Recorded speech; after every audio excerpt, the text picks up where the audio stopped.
Forgotten username recovery failed on PocketGuard Fix. You open the PocketGuard app, try to recover your username, and get the dreaded account not found message. It's annoying, especially when you're trying to keep your spending in check. But here's the surprising truth: PocketGuard doesn't use traditional usernames at all. Your email address is your login aid.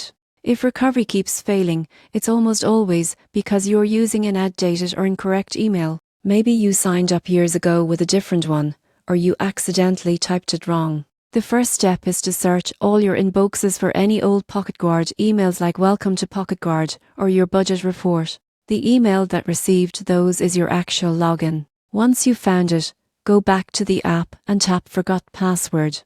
Even though you're not resetting your password yet, this step will tell you whether the system recognizes your email. If it doesn't, try another address. Still stuck?